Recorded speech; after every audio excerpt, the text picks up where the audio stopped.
Hi, all. Jenny here. Before we get started, I want to share with you some of the latest offerings from Stanford GSB Executive Education. In 2024, they will be offering some pretty exciting programs, including Harnessing AI for Breakthrough Innovation and Strategic Impact, the Innovative Healthcare Leader, and the Asian Leadership Program. The application window is open now. To learn more, go to grow.stanford.edu/upcoming. Many of us dread meetings. In our first of two episodes on making meetings meaningful, we learned best practices from academics on how to be better in meetings. In our second episode, you'll learn even more techniques for bringing people together, figuring out the best way to maximize our time, and making your meetings more effective. Some of the brightest spots in my day are when I receive an email that says a meeting has been canceled. This is not a good thing. Meetings are important and can be very helpful, yet many are ineffective and a waste of time. By focusing on purpose and outcome, we can make meetings matter. I'm Matt Abrahams, and I teach strategic communication at Stanford Graduate School of Business.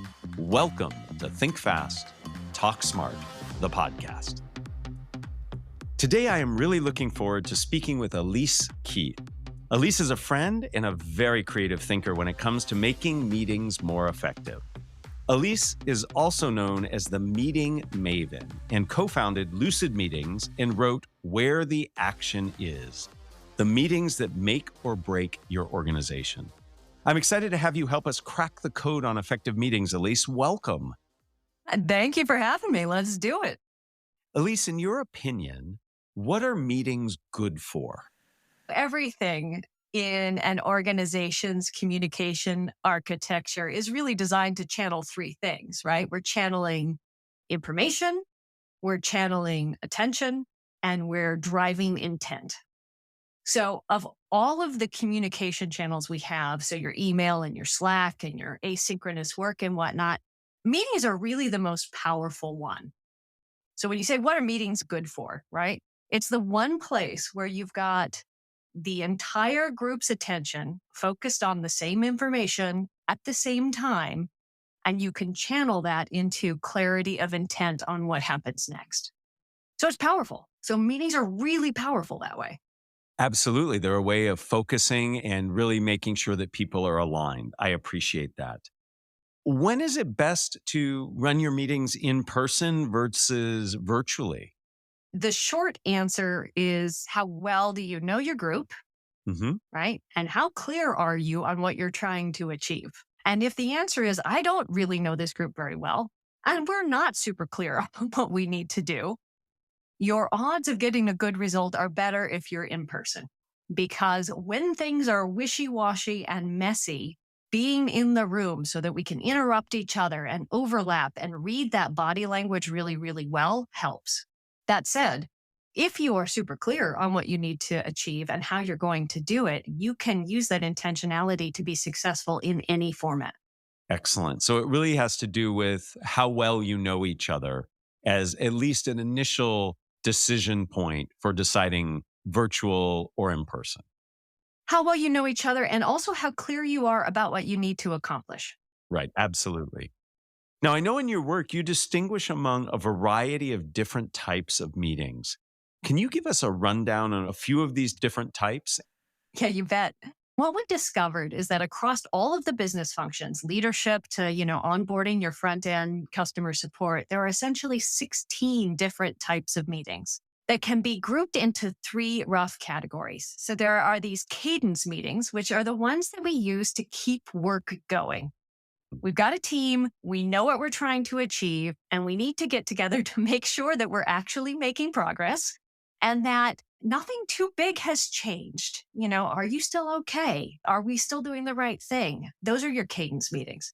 There are a whole nother set of meetings called the catalyst meetings, and those are about changing things, brainstorming, decisions, problem solving.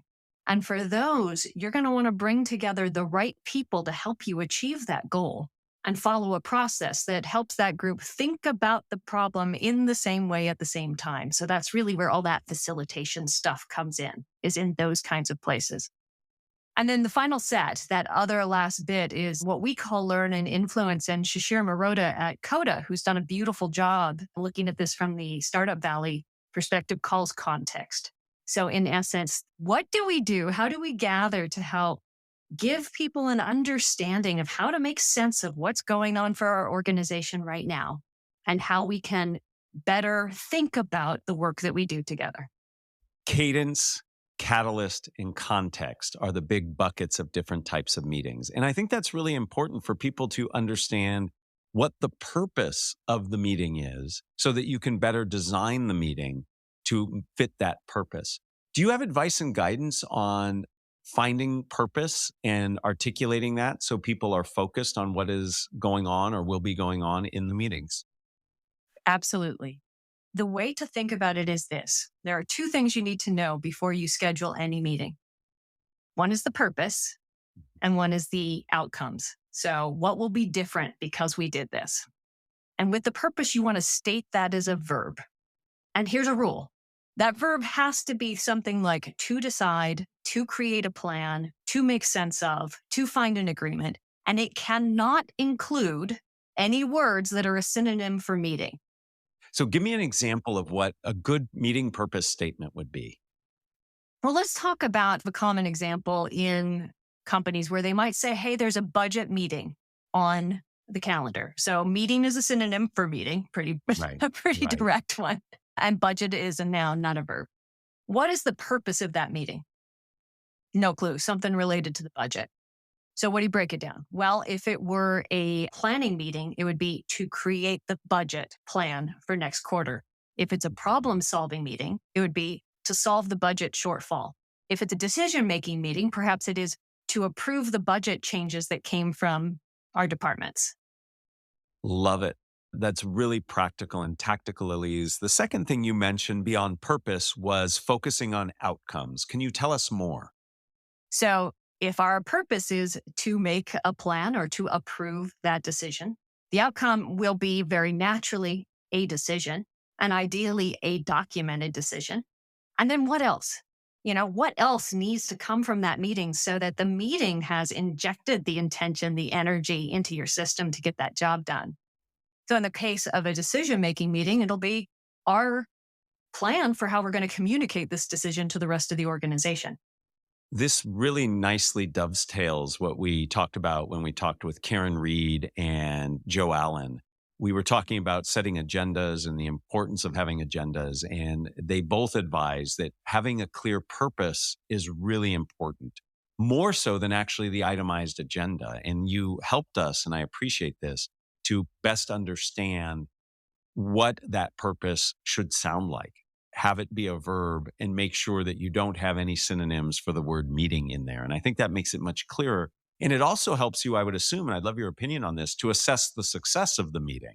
If you have a clear purpose, you can then judge the success of it. Because a lot of meetings I come out of, I'm not clear, one, why we met, and then two, were we successful?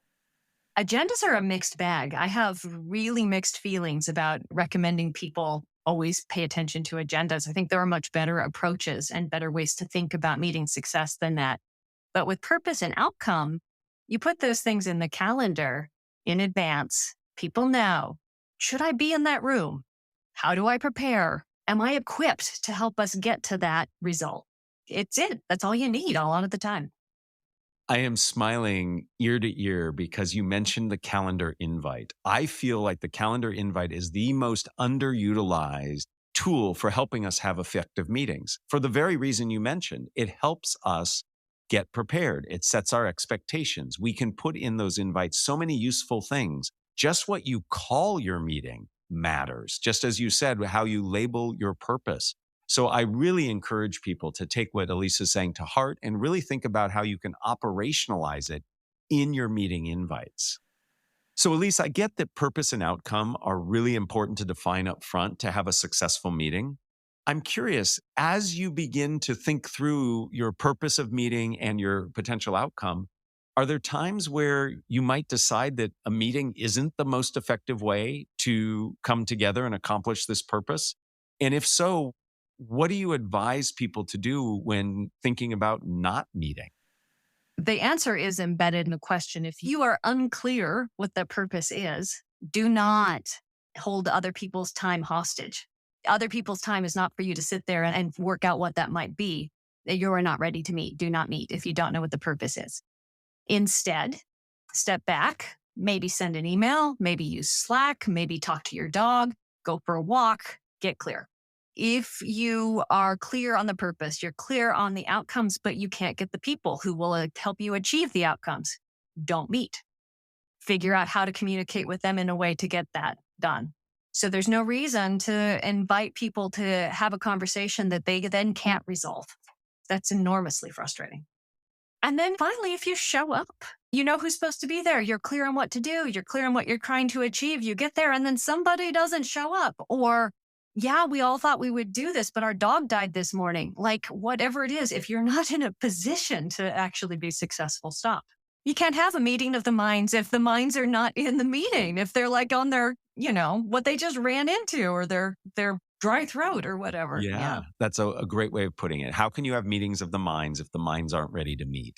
And this notion of being a steward of people's time, I think is really an appropriate way to envision meetings. Meetings can be incredibly effective uses of time. You can really catalyze and initiate good work. But at the same time, you can waste a lot of time. And I think the criteria that you gave us are really helpful.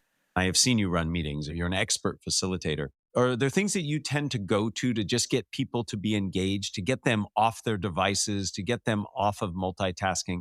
How can you pull people into the content? Clearly making it relevant and relying on best practices that work for your team makes a lot of sense. But are there other tools or experiences that you rely on to help engage people? Yeah. And certainly if you're working with a group where you're not so clear or you're a guest, which I happen to be a lot of the time as an outside expert, always show up a little early, show up in advance. You are hosting, you are creating an experience. So make it welcoming, say hello, right? Bring people in. And there's something about when you, especially if you're in a virtual setting, but in any setting, when they see your face and you talk to them right off the bat, you set the expectation that, hey, guess what? You are here as a contributor. I expect you to talk. And you want to back that up by ensuring they're contributing in some way within the first 5 minutes.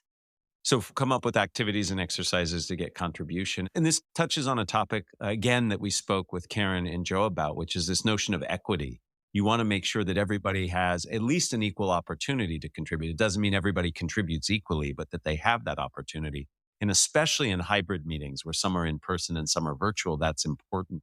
Do you have specific questions you ask or ground rules you set up to help ensure that people do participate early and often?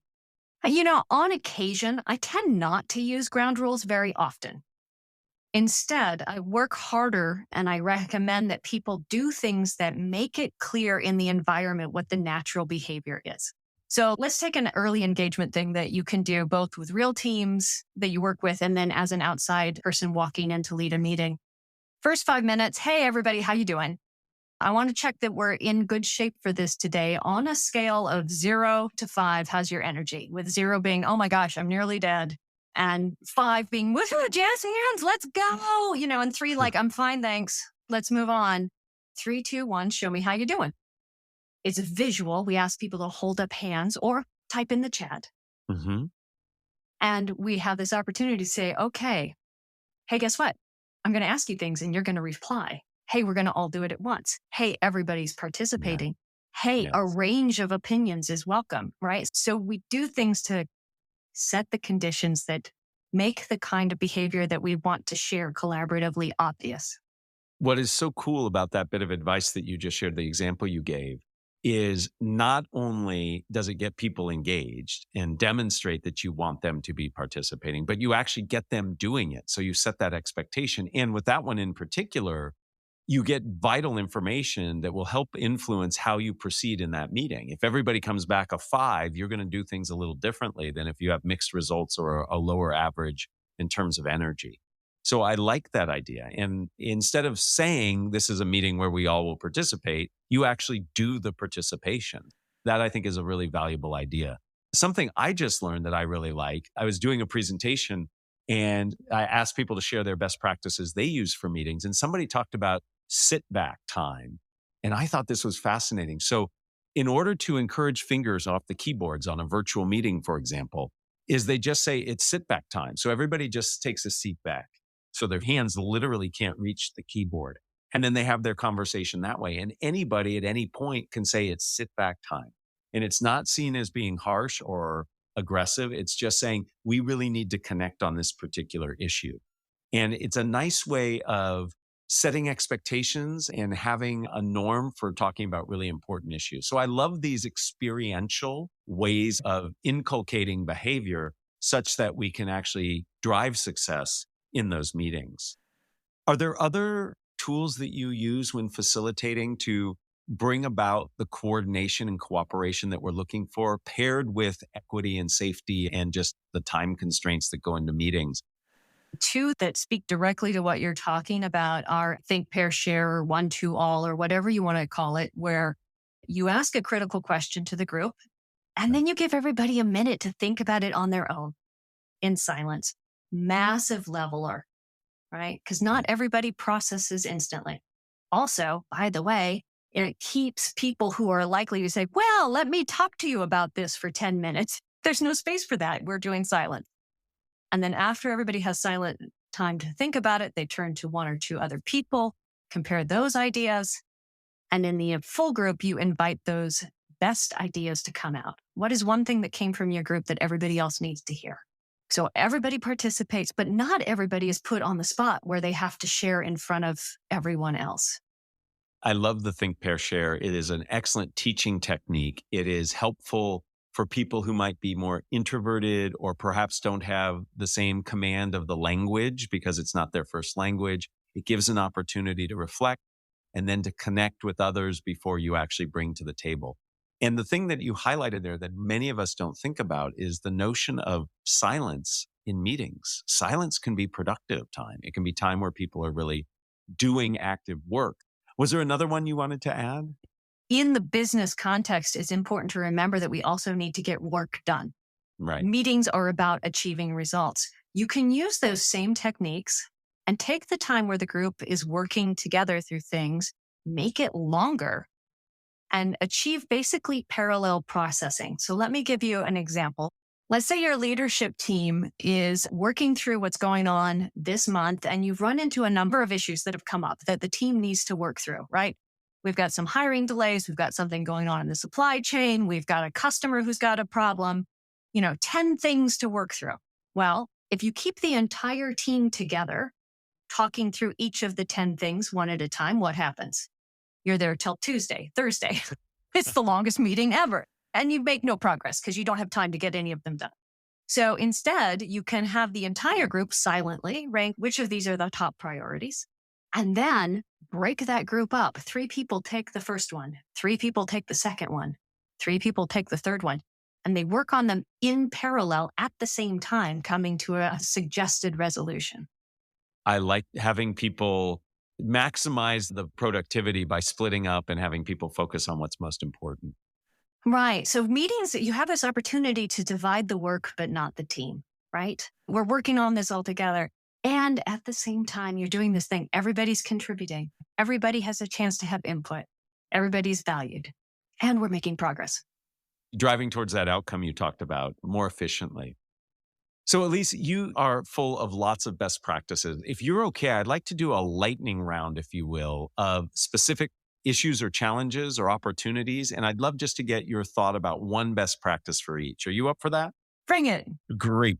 What's your best advice to empower somebody to contribute in a meeting when it's going hot and heavy, lots of folks are talking all at once? How do you get your voice heard in that moment? Parallel processing, parallel communication channels. So use the chat. If you're in line, if you're in person, write it down and post it somewhere.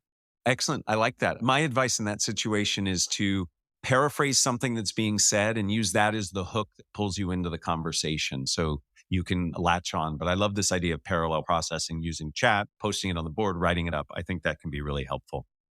A little bit of the opposite. How do you shut people down who are talking too much, who are sucking the air out of the room? How do you get them to quiet down to allow others to contribute? You've got to boldly raise your hand and say, oh my goodness, I'm noticing the time. Yeah, so use the time or use the goals that you have to achieve as the mechanism. Absolutely.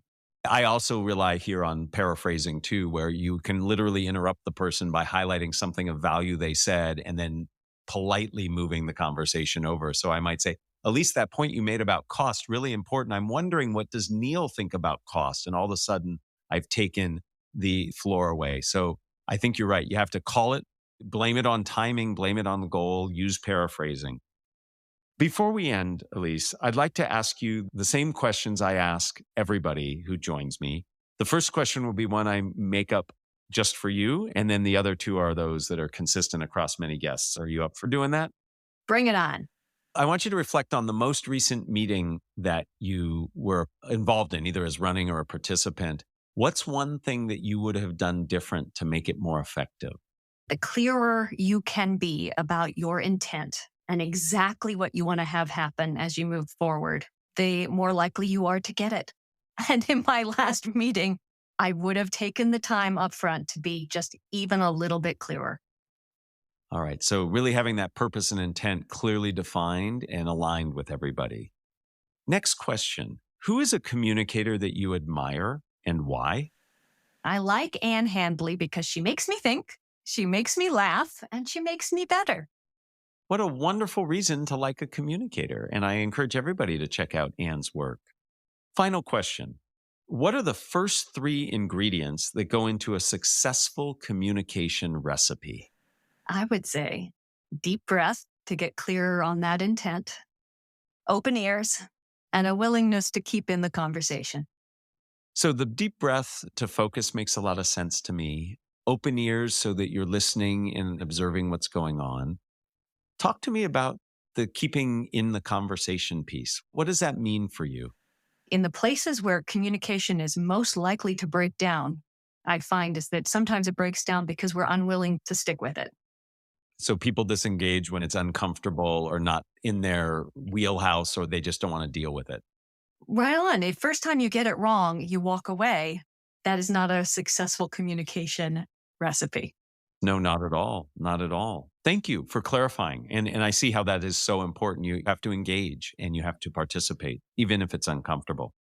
Well, Elise, I knew this was going to be an engaging conversation. I knew I would learn from you, and all of our listeners are benefiting from your advice. Having a clear purpose in our meetings, focusing on the outcomes, being equitable and open and demonstrating what we want, not just sharing what we want. Really, really important advice. Thank you so much for your time and for your input and insight. Thanks for inviting me. Thank you for joining us for another episode of Think Fast, Talk Smart, the podcast from Stanford GSB. To learn more about effective meetings, please listen to episode number 42 with Sarah Singer and episode number 14 with Bob Sutton. This episode was produced by Jenny Luna, Ryan Campos, and me, Matt Abrahams. Our music is from Floyd Wonder. Please find us on YouTube and wherever you get your podcasts. Be sure to subscribe and rate us. Also, follow us on LinkedIn and Instagram. And check out fastersmarter.io for deep dive videos, English language learning content, and our newsletter.